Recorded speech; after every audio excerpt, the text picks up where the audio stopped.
भाजपा ने आपातकाल के विरोध में मनाया काला दिवस। शहर के लोकतंत्र सेनानियों को किया सम्मानित। संगोष्ठी में शामिल हुए नेता प्रतिपक्ष अमर बावरी। कहा, भारतीय राजनीति और लोकतंत्र का सबसे काला अध्याय है आपातकाल।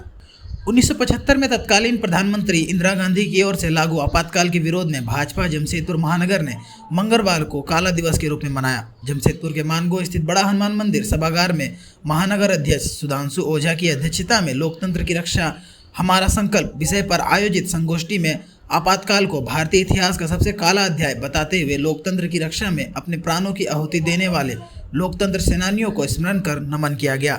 इस दौरान झारखंड विधानसभा में नेता प्रतिपक्ष अमर बावरी, कार्यक्रम के प्रभारी गुरविंदर सिंह, पूर्व विधायक मेनका सरदार, प्रदेश मंत्री नंद जी समेत अन्य कई नेतागण विशेष रूप से मौजूद रहे।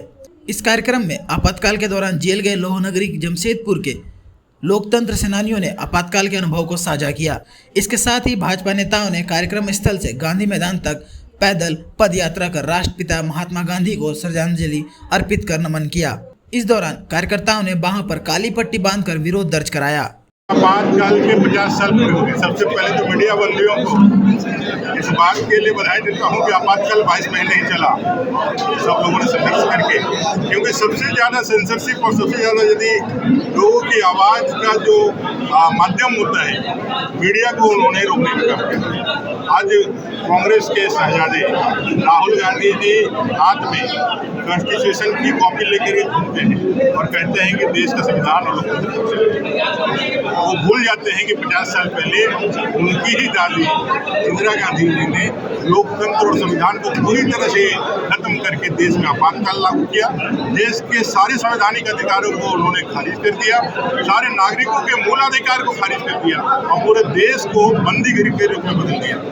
आज देश को खतरा कांग्रेस से है, कांग्रेस जैसे उस सोच से है जो देश को रहे या ना रहे उनका सत्ता रहना चाहिए।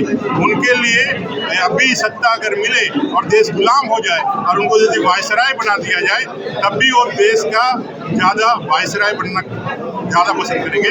ऐसे लोगों से सावधान करने का और संकल्प लेने का कि इस झूठी राजनीति का, इस भ्रामक राजनीति का, एक गलतफहमी पैदा करके सत्ता सुख भोगने की राजनीति का जो जनक है कांग्रेस, जेएमएम और आरजेडी है, इसके पर्दाफाश करना और देश में संविधान को मजबूत बनाए रखना बीजेपी के नेतृत्व में, नरेंद्र भाई मोदी जी के नेतृत्व में, ये हम सबका पसंद है। आने वाले विधानसभा आरोप प्रत्यारोप की संविधान बदलने का जो है चुनावी मुद्दा से नहीं चल रहा है। नहीं, देखिए, आरोप हम लोग नहीं लगा रहे, हम लोग तो हकीकत बयान कर रहे हैं। वो एक कल्पना दिखा रहे हैं कि भी संविधान बदल जाएगा, जबकि संविधान को बदलने का काम कांग्रेस ने किया है। 90 बार राष्ट्रपति शासन लगा के, कई बार अमेंडमेंट ला करके 42वां संशोधन देख लीजिए, प्रेस के आज़ादी को खत्म करना देख लीजिए। संविधान के अंदर जो मूल संविधान में धर्मनिरपेक्षता, समाजवाद नहीं था, उसको जोड़ करके इन्होंने संविधान को बदलने का काम किया। कई एक विषय देश के अंदर आपातकाल लागू करके संविधान को खतरे में डाला। आरक्षण खत्म किया। 2 सरकारी संस्थाएं पूरे आजाद भारत में 2 जगह से सरकारी संस्थाओं से आरक्षण खत्म हुआ।